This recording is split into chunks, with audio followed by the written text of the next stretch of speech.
Hi everyone. So we're ready to start. Welcome everyone to the episode 1 of the Football for All talks. This is a series of open webinars for everyone, organized by our association, Integrated Dreams, which is a non-profit organization working to promote employability, entrepreneurship, and networking of people with a disability in the sports industry. Some of you might know us from the Football for All leadership program. This year, due to current circumstances, instead of physical training, we're delivering these talks, touching upon several topics around sports and disability. And today we kick off the conversation with this discussion around accessibilities in football stadiums. This webinar is organized in partnership with the CAFE, the Center for Access to Football in Europe. We'll let the managing director who's joining us explain a little bit more about CAFE in a few moments. They not only deliver an accessibility workshop during our program every year, but we've been lucky to have several of their team members also serve as mentors to our participants. So before introducing the speakers, just want to let everyone know that live captions are available for this talk on Otter. The link is in your screen and in the chat box. If you have any trouble, please write us in the box and we will send you the link again. There's also a poll that I will be launching right now that will be live throughout the whole conversation, and we'll check the results at the end. And please feel free to ask any questions in the chat box as well. We will try to get to them at the end, or at least answer a couple of them at the end, time permitting. So for our speakers today, we're honored to have, and we give a warm welcome to Joanna Deagle, who is the CAFE's managing director, McCann, Access Earth CEO, and Rita Ochoa, who is a senior associate with AFL Architects on their sports and leisure team. I would ask each speaker to introduce themselves and what you do, essentially why you're here. Starting with Joanna, the screen is yours. Thank you very much, and I hope everyone can hear me okay. So as Joanna said, I'm also Joanna, and so an easy name to remember. And firstly, yeah, just a big thank you for allowing us to be part of this exciting discussion. It's really great to see so many participant names that I recognise. It's making me feel very welcome and at home. So I'm actually not supposed to be speaking today. It was supposed to be Amy, who's our fans liaison officer, and sadly she couldn't make it today, so she sends her apologies. I also held the position of fans liaison at CAFE a number of years ago, and I can confirm that Amy is actually doing a much better job than I ever did at it. And I wanted to use this introduction to focus on our works around fans liaison and its importance in making stadiums more accessible. So disabled fans are a key stakeholder group for us, and without them, our support to UEFA, its 55 national football associations and clubs, would be really quite poor.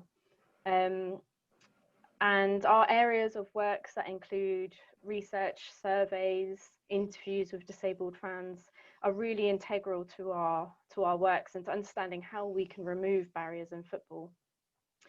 Disabled fan consultation is absolutely critical and is where we should all start, not only when we want to improve accessibility of a stadium, like additional wheelchair user platforms or additional services for disabled fans, but it needs to be in everything that we do when we want to create something new or when we want to change something, to make sure that it's truly inclusive for everyone.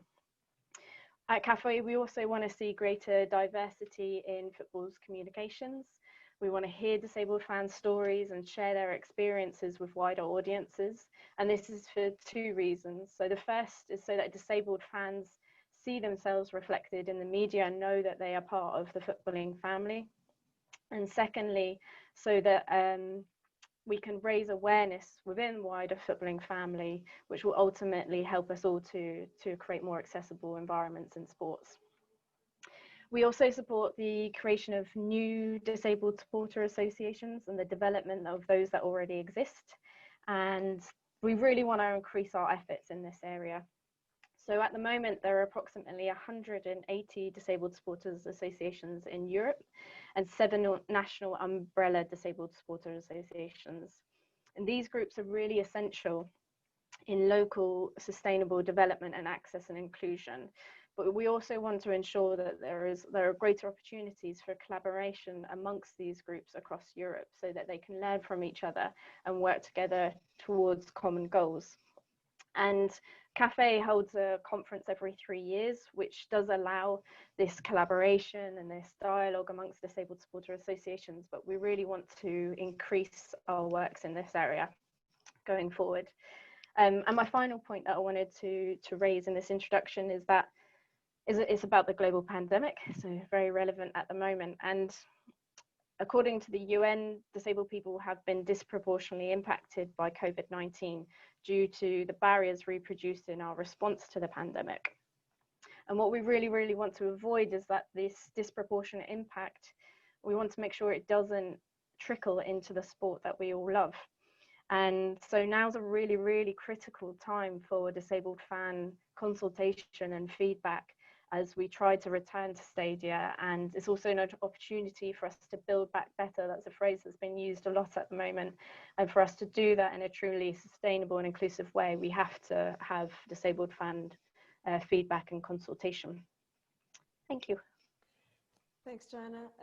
We'll definitely be discussing all of those issues as we move forward. I would ask Matt to tell everyone listening in what is Access Earth and how does it work, and anything else that you would like to add. Okay, thanks, Joanna.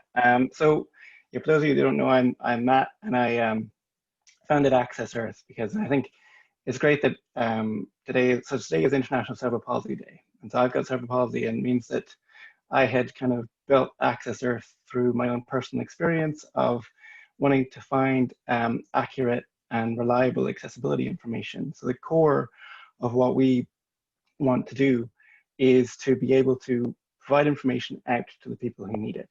And we do this in a number of ways. Through users can contribute information through our consumer app on Android and iOS, but also it's about then taking that information and also augmenting it with existing information that's already available on the web, and then providing that to local authorities and large venue operators in a way that enables people who may have difficulty with the built environment to then be able to access it, essentially.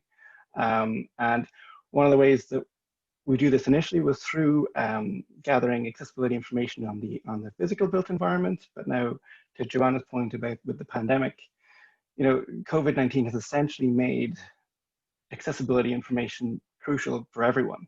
So social distancing that you see in shops and buildings, while it's important to prevent the spread of COVID-19, it's also had the positive offshoot of actually making shops and buildings more accessible as aisles become wider, entrances become wider as well. So really the core of what we want to be able to provide is a platform to enable this data and this information to be used in a positive way to create urban environments, essentially, that are accessible for everyone.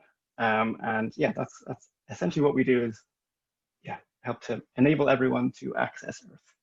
Thank you. Thanks, Matt. We'll get into the technology interface with the infrastructure also later on. Rita, you're an architect, so from your perspective, from your eyes, what does AFL do? We know that you are involved in globally a lot of stadium building. Let us know a little bit more. Yeah. So first, thank you for inviting me to be in this very interesting conversation today. As you said, I'm an architect at AFL Architects. We're based in Manchester, but we work worldwide. So there's a lot of regulations and a lot of perceptions around the world that we have to deal with. And when we design the stadiums, we design for all the spectators. So of course, we follow the guidance and the regulations, but we always have in mind that we're designing for everyone, and we're designing for the next 50 years. So we're not thinking about how the operations are made today. We think about the population that will eventually get old and still needs to go to these places, all types of people. And that gave us an expertise to design in a very holistic, inclusive way. And another side of our work, apart from designing stadiums from scratch, is we're contacted by the clubs and stadium operators to upgrade their stadiums to the latest regulations or to increase their offer for spectators, for athletes, for tours, for example, which is many times is forgotten, how to deal with disabled visitors in tours.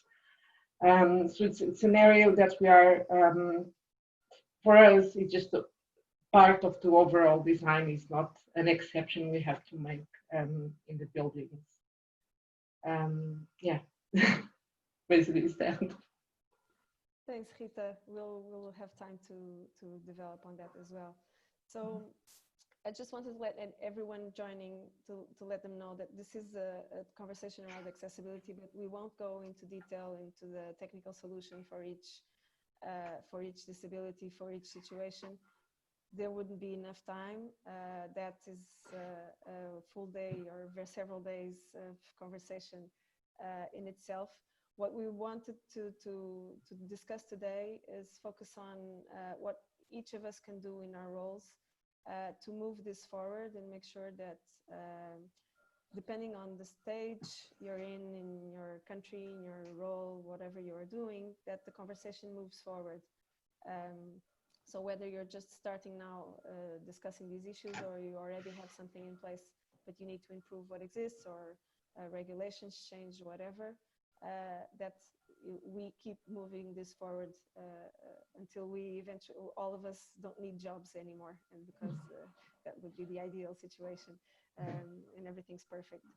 So jumping right into it, Joanna, you mentioned that we need to involve fans in the conversation, etc. So if I were a stadium operator, a stadium owner, a club, a public entity that owns the infrastructure, what would your advice be? Where should I start? Let's say if I'm not, let's say I'm not in a country where there's a certain level of sophistication. Maybe the law isn't to the level of sophistication where it should be. It's not as inclusive as it should be. What would your advice be? Yeah, great question. So the first, well, there are a number of ways to start approaching improving access and inclusion, and I'll just give a couple of examples. So as I've obviously mentioned in the introduction, disabled fans consultation is really, really important when looking at the stadium environment. And what we recommend and what we've seen with a lot of stadiums is the creation of accessibility working groups. So creating a group of disabled stakeholders who can give direct feedback on a stadium and its environments to illustrate what the existing barriers are and how these can be overcome, so that a stadium owner can understand the experience of disabled people at their stadium. And the second thing is to carry out an access audit of the stadium, so to hire experts to assess the stadium from the whole journey of the disabled supporter, so from their point of arrival through to the seating areas covering concessions, toilets, concourse areas, but also looking at VIP areas, media areas as well, and looking at policies and services that they provide, so things like assistive listening devices and their emergency evacuation procedures. And then finally, to undertake disability inclusion and etiquette training. One of the major barriers, I think, to improving access and inclusion is simply a lack of understanding of the barriers that we create and how we can remove those. So if everyone involved in the decision making when it comes to stadiums and trying to make improvements to them took training to understand more about disability inclusion, then everyone will be in a much better position to make genuine improvements that benefit the local population, visitors coming from abroad, and also it's much more sustainable as well. Rita, jumping to you, when you take on a project, depending on how it starts, if it comes to you, if you bid to a certain process, how do you take into consideration all of these stakeholders when you're designing, when you're thinking about, depending on whether you're building a new stadium or improving something that already exists? How does it work? How does the process go? Are you in touch with supporters at all? How does it go for AFL anyway? Obviously, it varies from location. I think disability is perceived in many different ways around the world. So that's our biggest challenge. I'm not saying that everything is perfect in Europe. It's not, but how do we, take our know-how and experience to other corners of the world? But the best way to start is obviously with regulations and recommendations, and then try to get everyone involved, every stakeholder on the project, so that we can deliver a stadium that is above the regulations. And of course, the conversations are always about cost and the number of seats and tickets.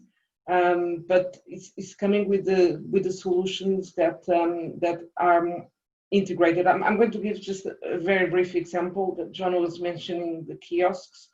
So kiosks, many times these stadiums have a drop-down area, for people in wheelchairs, etc. No, let's make all the kiosks accessible. So there's no dedicated queues for disabled people. Everyone can access the kiosk. It's cheaper, and it's a way to provide. So we try to have this approach around the stadium. Around the stadiums. Some things like sensory rooms, etc. Those are not. Those are only recommendations. There's a few countries already adopting those. And what we try, and if you think about it, it usually takes the space of a box, which is high income for an operator. But we try to provide it as a flexible space. People also pay tickets. Let's not just make this for children. Some adults, they need to be in calm environments. So it's always trying to push a bit beyond of what is the requirement, if you know what I mean. Mm-hmm. Also helps a lot if we have these conversations with the supporters who have disabilities. They can help us then talking with the operators and the clubs and showing their ambitions and frustrations. Matt, in touching on what you said earlier regarding the use of technology and providing feedback as well to from a user, from the fan perspective, and making sure that feedback is then fed to architects, operators, decision makers, essentially. How do you see in Has Access Earth, you mentioned that you did this with venue operators. How does it work? What kind of data are you collecting? What are you feeding back? And also, how do you see it then being applied from those receiving the information?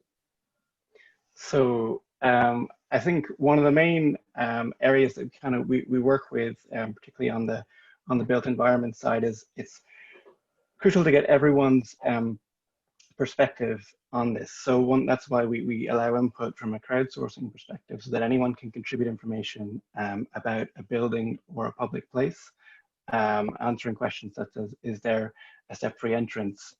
Are there wheelchair accessible bathrooms, and things like that. So we then would take that information as a whole within a neighborhood, or within a sporting club, for example, and provide that to the club as a means to say, this is how you can augment the fan experience or the fan journey. So it doesn't just start at the stadium entrance, it starts at when they get into the city, how do they get to the stadium? Where do they stay? You know, these things that it helps the stadium, but then also begins to help the city as well. So, you know, accessible tourism has become a larger piece, and post-COVID will become even more important. And I think that, particularly in the case of, say, with some of the local authorities that we've worked with, some of the cases where the data just isn't available, or they don't know, for example, how many accessible parking bays they have within a district. So solutions such as ours allow that information to be made available so that, you know, you can have a complete picture, because you can't decide, well, what's best practice to begin with if you don't know where you can improve. And this is all about, you know, it's not about, you know, saying this is what you haven't been doing. This is about where you are now and what you can do to make an improvement. I think, you know, there's a number of different stakeholders at play here, and, you know, what solutions like ours and the technology aims to do is to, you know, use that data, because, you know, smart cities and that smart stadiums approach are only built upon smart data, and you only get that by getting as much input from fans as possible. And the technology is there. Yeah, yeah. I mean, Exactly. what you need to support is the Wi-Fi's and satellite information, etc., isn't it? Exactly. I mean, now is the time, exactly, particularly with the advent of 5G, and everyone having a connected device in their pocket can help to contribute this information on the built environment in multiple ways. And, you know, that's, yeah, now is the key time to be doing it, exactly. Rita, have you had this experience in any situation where you have access to data of this quality when you're working? To be fair, I haven't come across with data regarding disabled spectators specifically. There is a lot of data in the stadiums around, you know, ticketing and hospitality and entrance times and all of that. But I think it's something we're lacking. I'm particularly interested to understand in terms of people who visit the stadium, how many people go with them, because this is a discussion we have many times with clients, which is we need to provide, let's say, 200 wheelchair spaces. And our view is that many people, what everyone wants in the stadium is to be with their family and friends. So we try to make it as much flexible as possible. So you can have some removable seats. If you're a family of 5 and someone is in a wheelchair or takes a dog into the stadium, to provide all that flexibility. And I haven't come across that data, how it works in any of the stadiums yet. So it would be good to have and I think it might be pretty easy to get it, because many of the spectators do have to book in advance. So the information is there. It's just, you know, to make it available. Just to clarify on that, Matt, what you use maps to map? Sorry, to repeat the word, to map the accessibility of a venue, let's say. These maps, are they universal? They have everything that every infrastructure appears on that. So if I'm in a little stadium in the north of Portugal, would it be on there? So we would work directly with the stadium to kind of make sure that each of the particular accessibility resources that would be needed are supported on that. So yeah, we would have capability to provide it for any stadium, as well as any sort of larger venue operator as well. Okay, so just so for us to understand, what would happen is that typically the club, the venue operator would reach out to you if they were interested in having this feature available, let's say on a platform such as yours. Exactly, and then we work with them to provide that information in a way that fans would access normally anyway. So we can provide a plugin so that information is available on the club's website or through the club's app. So it's about essentially making the fan experience the same for everyone. So whether you buy your tickets or look at the information through the website, so you don't necessarily need to use our app. It's just a way to access the data. The goal is to make this information available in the way that anyone can access it. So yeah, we work directly with the clubs in that respect.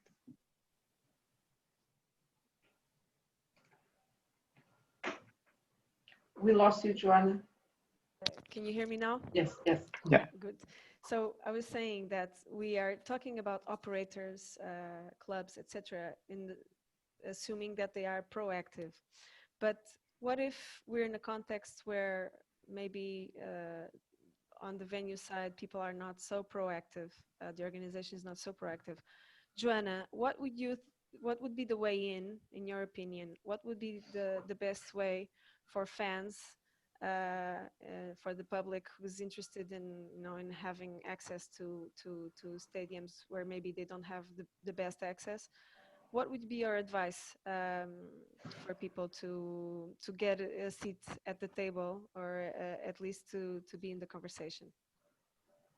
Yeah, I think there's a number of different ways in terms of trying to get people on board to improve access and inclusion, and it will vary from country to country and to region, and it will be in accordance with their understanding of disability, and if they still follow the old medical model of disability, or if they're more progressive and really follow the social model and believe in empowering disabled people. I think, as I mentioned before, one of the biggest things is education. So just really helping people to understand that social model, that it's the environment that creates the barriers for disabled people. And once you remove those, disabled people can thrive and can be on an equal basis with other people, non-disabled people. I think one of the things you can also arm yourself is with the business benefits. And I know Matt's got a load of really good stats that he can share about this. And, there's a huge, disabled people have a huge spending power. And if we create an accessible environment, clubs and stadiums are going to get a lot of money by doing that. And then I think there's through our works at Cafe, we work with UEFA on all of their finals.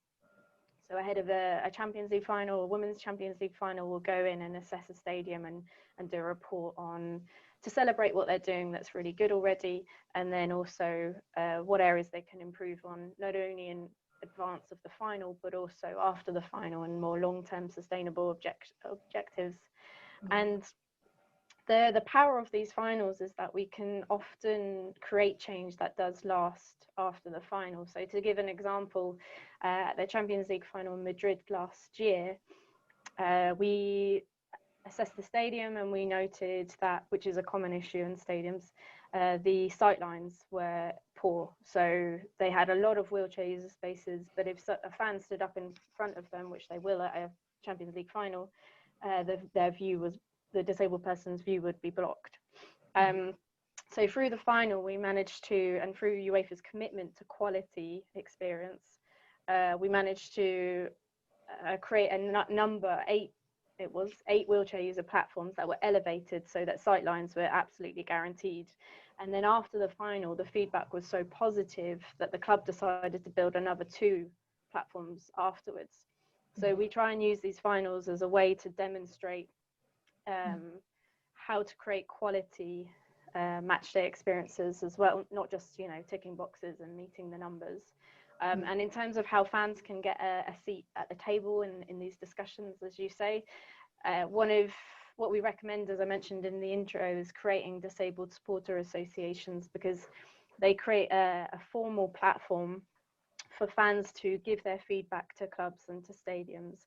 And you become a recognized body that it's much harder for a club to turn, to not listen to a group of recognized group of disabled spectators than lots of individuals coming to them with feedback. So yeah, we'd recommend the creation of Disabled Supporters Association that the club also recognises.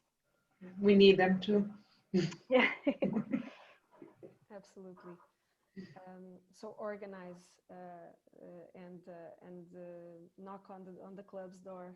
Yeah, exactly, and to come with an approach that is, we really want to help you, we want to collaborate with you, and everyone is on a huge journey in access and inclusion. You know, these things don't change overnight, and that level of understanding that we're in this together and we really want to work together to achieve a better environment is just so helpful, and often does work. I don't know if, Matt, you wanted to share some of those stats around the business arguments. Yeah, I mean, like globally, you've got it's spending power of over $8 trillion a year. I mean, that's equivalent to, I think it's about 7% of all global output. So it's, and when you take into account, like even things like, say for example, people are talking about the COVID economic impact. We got in the US alone, I think they just released a study where they expect to have over the next 10 years an economic shrink of about $8 trillion. But if you look at local businesses and get them to cater them to make themselves more accessible, you know, that target market is there to help aid in that recovery. But then you've also got the case that, 65% of that market is not being accessed because people aren't going out to experience these things because there's a lack of information or a lack of that space. So essentially, by making your business more accessible, you're opening up to that wider market too. And then, like, the trends tend to be that when disabled fans or people go to a new place and they find it's accessible, they tend to spend more. I think up to 1.8 times more than other people, because they also tend to travel with others as well. So when you take that into account as well, with the other leagues having stadium utilization not at 100%, by opening yourself up to making the stadium more accessible, you get more fans in stadiums when it's safe to do so, and then that therefore generates more revenue. So it's definitely on the business case. It's not just because it's the right thing to do. It also makes good business sense. Yes, completely. You've all touched a little bit on this, but I think it's unavoidable at this point to discuss the impact of COVID on fans returning to stadiums and on all that we've been talking about, and especially on disabled fans. Joanna, CAFE published an impact report. Would you like to share some of the conclusions that you've reached in that report, please? Yeah, so just before I answer the question, I'm just going to apologise because I didn't appreciate the fact that the light would be fading at this time, and so I look like I'm looming out of the darkness at the moment. So apologies for that. But yeah, so as you said, we did some research over the past few months on the impact of COVID-19 and of the lack of attending live sports events on disabled fans. And the survey we did went across 18 countries. We had over 400 responses, and we covered more than 50 clubs in terms of representation. And the main findings from it revealed something that I think we knew before, but has become just so much more apparent now, in that attending games plays a significant part of disabled fans' lives and in their well-being, and it's often a gateway to social inclusion. So the lack of attending live sports events has been really felt by the disabled fans communities. In terms of the other findings, we asked around, what measures we could put in place in football to help disabled fans come back to the stadium, what would be important to them in the return to live games. 87% said that they wouldn't use public transport to go to games, which shows that there's a real need for an increase in accessible parking spaces. And this is where Matt's work will come in really handy with the technology to identify where you can find an accessible parking space. The most popular safety measure inside the stadium that disabled fans want to see are accessible hand sanitizer stations. And Amy's, who was supposed to be speaking today, is great at sending us photos of inaccessible hand sanitizer stations that she comes across. She's a wheelchair user, and it is a real issue. So that's another key and quite simple thing that stadiums can implement. Then in terms of those who have and those who don't have concerns about returning to the games, it was about a 50-50 split. But for the almost 50% who do have concerns, 15% said that they won't return to live matches until there's a vaccine. So whilst there's a lot of work to do around ensuring disabled fans can attend games still with all these safety measures in place, there's also a lot of work that clubs can do at the moment around reaching out to disabled fans to make sure that they don't feel left out at the moment by not attending games. And as people do start to return to games, for those disabled fans who stay at home. And this can be things like making sure audio descriptive commentary is available on live streaming of the matches, or just simply the disability access officer, if there is one at the club, reaching out to its disabled fans and just getting in contact with them. We, as Joanna mentioned, so this was a survey that we published, which is available on our website, but we also have created guidelines on the considerations that clubs and stadiums need to take when thinking about the return of spectators to stadiums. And this has been integrated into the Sports Ground Safety Authority guidelines as well. So those are free to download off our website, just for any club that is looking to have spectators return. And I'll let you pass on to someone else whilst I turn on the light now. I would ask Rita, being, the designer of public spaces, and not only designing but thinking the use of the space once it's built. What do you see in the near future as the aspects that will be have to be careful with in terms of thinking spaces if it comes to be true that phenomenons like COVID or like SARS before it, or the Middle East respiratory syndrome as well, if this becomes a more frequent phenomenon and we have to deal with these situations more often, what do you see as the changes that will have to be included in future design, and changes that we need to do to current existing infrastructure? Rita, you're muted. Sorry, I'll ask you to. Sorry, my dog was barking. So that's a very good question, because actually pandemics did change the way we design buildings throughout history. And I think not just COVID, but SARS, I think people are not just thinking it's this one, there might be others in the future. So we're not sure about what is going to happen. There is guidance for what to do now to take the public back to the stadiums in stages and in different phases. And we're helping several clubs doing that. But I think in terms of the design, the stadiums are a huge investment and they want to be future-proofed. But in terms of the principles, I think people will look much more at natural ventilation, which is a challenge in the UK, but because of the temperature. But natural ventilation, the allocated space, the ticketing operation, toilets also. Toilets occupy huge space in the stadiums now, but I think it will have to be improved because people will learn how to wash their hands more often, for example. So we have higher flows, we'll have queues. So that there's a series of aspects that I think they will be developed in the near future to deal with this, and the integration of technology to track or to clean, or all of that in the stadiums, for no doubt.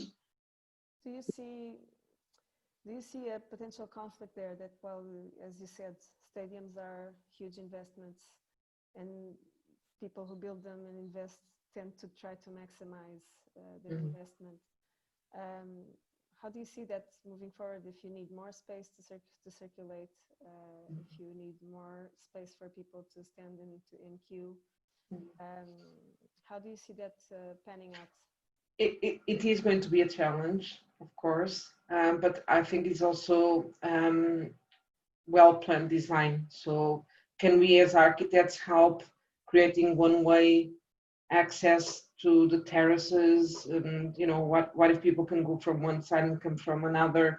How does that work with escape routes, etc.? I think it's a mix of probably changes in the space that is allocated, but also the way we do things. So it's not necessarily you need to invest more money or the same amount of money for less return, but yeah, there is a way, a technical solution. There might be a technical solution. Yeah, we're at the beginning. Yeah, that's good to hear. Yeah.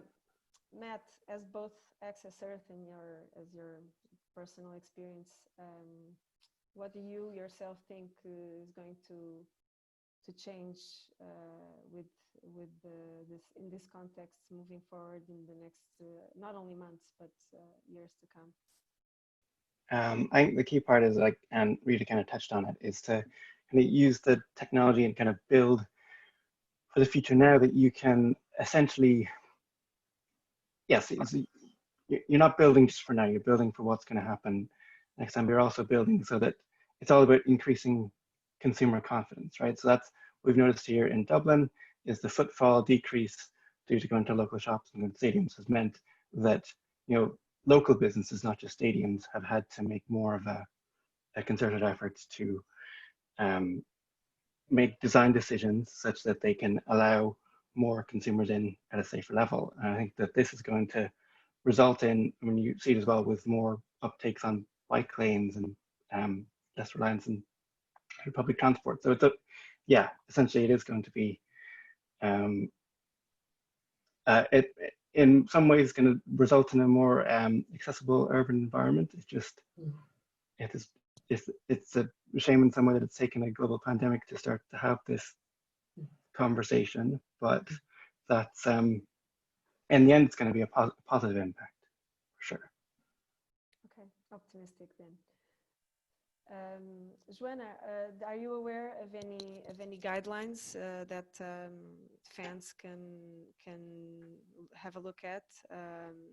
The people who are now starting to maybe consider going back to stadiums. Is there any information out there that they can access to help them navigate this new normal? I think every stadium that has a return of spectators to stadia at the moment is putting out clear guidelines on what social distancing means. I think what it kind of touches on what Matt was saying before around information is so important at the moment, and everyone's realizing and that's going to really benefit disabled fans, because it's something we've been pushing for so long. A lack of information is a huge barrier to disabled fans in attending a match, particularly if they've never been there before. So I think this is, I'm also optimistic like Matt, in that there are some changes that are being made now that are benefiting everyone. I think the more information clubs and stadiums can provide at the moment, the easier that will be for disabled fans. It will take away the fear and anxiety. And I think that clubs and stadiums, as they do create this information, they also need to consult disabled fans on some of the policies around wearing masks and temperature checks, etc., because there are some disabled people who are exempt from these policies. It does depend on the country at the moment. It's not a uniform approach. So that's again where this consultation is really, really important as this information is being put together. But we also have guidelines on our website if you would like to check them out. Yeah, thanks for that. I would now quickly check, just because we're 15 minutes, roughly 15 minutes from the end of the conversation. I would just check on our poll and see what's happening there. So 1 second. I can relaunch it later, but just so we can have a look at the question here. So the question was, does the accessibility of your local stadium or lack thereof effectively prevent you, any friends or family members from attending matches? And so we graded this. You had multiple choice. You can answer always, often, sometimes, rarely, or never. So we have 10% always, 29% often, sometimes 23%. So we're well above the 50% mark, where people have answered that it is an issue. 21% rarely, 21% never. I will just keep this open as we discuss further. Just to briefly touch upon these results, it seems like there is effectively a lot of work to do. And the question that is not related to COVID, and I don't think we've had enough time to have answers that would be related to COVID. So all of this, I would assume it's pre-COVID answers to a pre-COVID reality, meaning that there is a lot of work to do, and so it seems like all of the recommendations that we've heard so far: consult with fans, consult with fans, consult with fans, consult with experts if you're thinking about making changes, integrate technology as much as possible, because there is a lot of data and quality data and feedback from users that can be used in those changes. Seems like the way to go. We're just checking, see if we have some questions here. Can I just add one point? So yeah, so Absolutely. just based on that poll, and it's linking to a question that I've seen in the chat as well. In that, so that poll has already shown that there are a large number of people who are being prevented or have been prevented from attending a game into enjoying it alongside fellow spectators.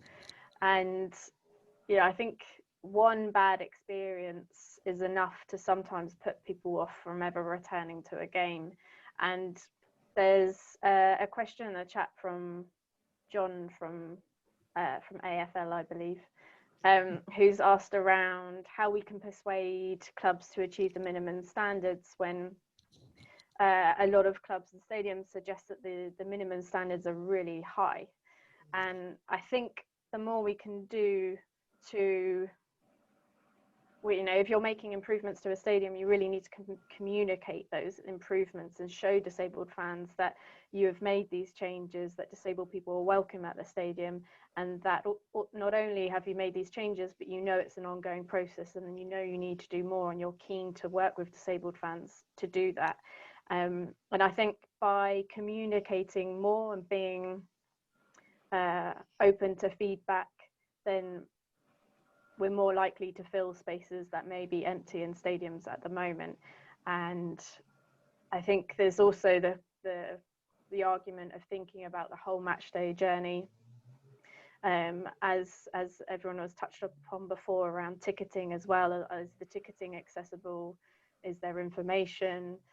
Once you get to the stadium, is the whole journey through the stadium accessible? Do you have clear policies that are inclusive, that permit assistance dogs, etc.? So there's so many things to think about that a club needs to work on when thinking about how can we fill these wheelchair user spaces, and how can we make sure that disabled fans come back again and again to our games. I think it helps, and we do that sometimes when we hear from clients exactly what John said. The numbers are excessive. It helps showing that in stadiums where those numbers exist, the seats are occupied a lot of the time. So if we can make the clubs talk between them also and share, I think that's a good principle too, because what stops people going to stadiums is that they don't have the conditions to be there. As soon as they have them, they go. And if they don't, it's our job as architects to create flexible spaces in the terraces and other areas so that they can be occupied by other spectators. It also circles back to the business case as well, in that, you know, if they think it's excessive, but then if it's found that those spaces are being utilized, then it shouldn't be seen as they have to do it. They should be doing it because, you know, the space is going to be utilized effectively. It's good for business. Can you share with us the number that you mentioned before? Can you say it again, Matt? Of Just to make sure. global spending power. So you said that disabled fans, correct me if I'm wrong, please. Disabled fans are likely to spend 1.8 times more than other fans. And you also said that the spending output of disabled fans, again, correct me if I got this wrong, is about 7% of total output in the industry? Of total global GDP. So that's about $8 trillion, $8 to $10 trillion, depending. That's where you said the shrinking, there's a shrinking. So the economic shrink within the US over the next 10 years due to COVID is also 8 trillion. So that's kind of maps back like that.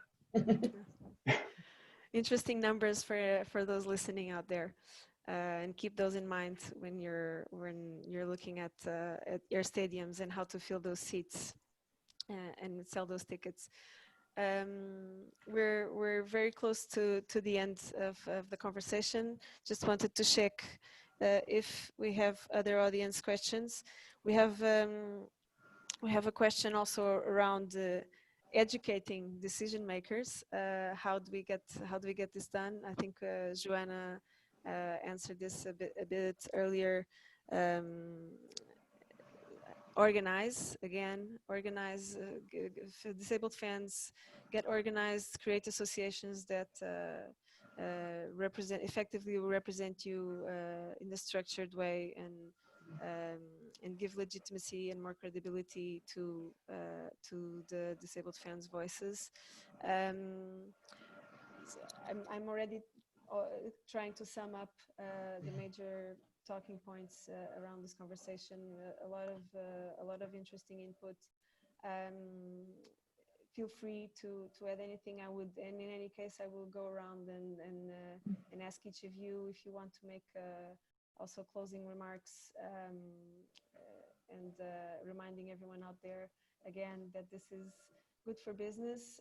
Disabled population is around 15% of the world, and they have spending power and a lot of interest, and very keen on supporting their clubs, both home and away matches. So I would go around, maybe Rita, starting with you now, to mix up the order a little bit, and ask you whether you have you would like to make any remarks before we finish the conversation. I would just like to highlight, and I think this is probably a good argument.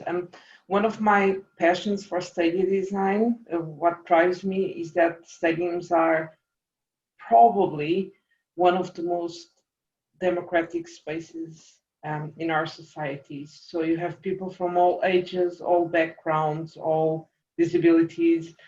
And that's very important not to forget. We're serving a range of, they're almost social models of what the world is or each country is, and we need to take that into consideration. We also need to take into consideration that we're living longer, which means all of us will have a disability at the point in our lives, either it's permanent or not. And so our challenge is to convince, it's not to convince, it's to explain everyone that we're designing something which lasts 50 or 60 years, I know it's hard to predict, but the stats tell us we're living longer and we will need some help in the future. And I'm a defensor of, designing in a way that you don't see, you don't spot exactly, this is just for disabled people. This is it. Everyone needs to be integrated. That's why people want to go to stadiums. Otherwise, they would stay alone watching TV at home. Isn't it? Is to be with others, regardless of their disabilities. Um, I just wanted to make that point as a driver, and this is a conversation we try to have with our clients all the time. And now I have more arguments. We speak more. Really helps. But you're right, you're totally right. The stadium, when you look at it, if you take a picture of the stands, it does look like a photograph wherever you are in the world. Yeah.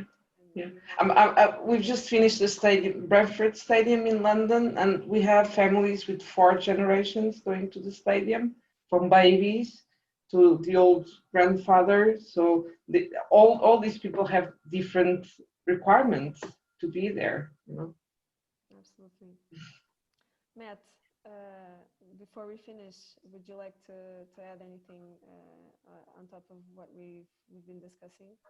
Yeah, I'd like to add to Rita's point. I mean, you might say that sport is the great equalizer in society, and that everyone wants to access the game no matter where they come from. I think the key point for that is, and now more so than ever, it's information is key, and that's how you get to increase the confidence of people and get more people into stadiums, to provide them information on the accessibility and maybe their COVID standards, but also on the benefits of what the stadium has as well, but also what's around the stadium. Because like if the stadium has a positive impact on the community, then that means a positive impact on the city, and then that city means it's a trickle effect into all aspects of society. And if you take example, as you said, Rita, that a stadium is a small microcosm of what essentially a country can be, then isn't it kind of great to be able to use that as a best practice for what cities and society can be as a whole,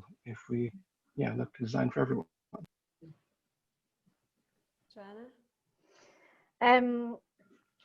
Yeah, I think just going on with what Rita said then, I think Barcelona stadiums are a good example of a representation of all fans, because I think they're positioned between a hospital, like a maternity ward, and I can't remember if it was a graveyard or something. So they're right in the middle of the full journey in the basement of life. Yeah, I worked on the new camp. Yes. It's a whole life cycle. Yeah, exactly. But I think one thing I wanted to finish off with, which is going to be picked up on another webinar, there's a whole topic, a whole webinar dedicated to this topic, but I think to really accelerate change in access and inclusion, we need to see more disabled people working in the game as well, and not only working in any role or any level, but really at decision-making levels, because the more we have disabled people at these influencing levels, the more change we'll really see. So that's why it's really important, the work that Joanna and Jose are doing in terms of trying to increase employment opportunities for disabled people in sport.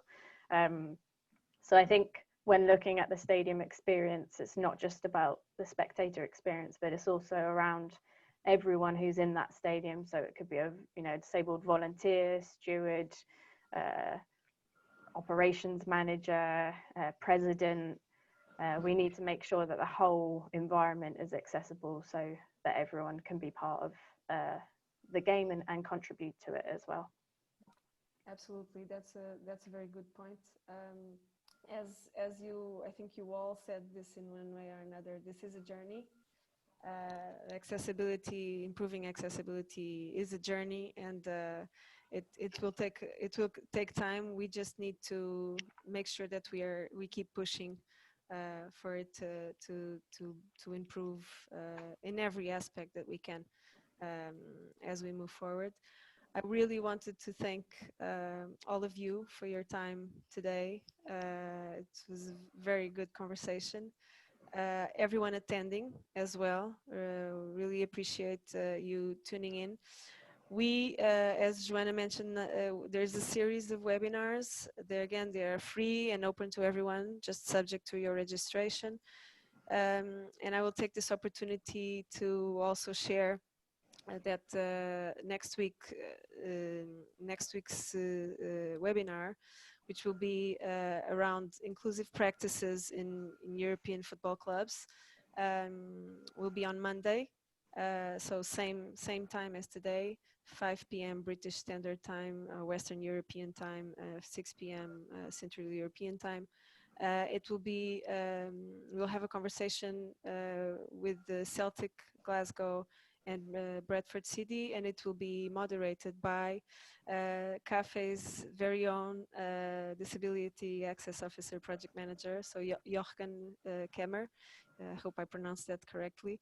So thank you everyone for tuning in. Check the other dates for all of the webinars. They go all the way to November 30th, once a week, on different subjects, and we would be happy to have you all join as well for those.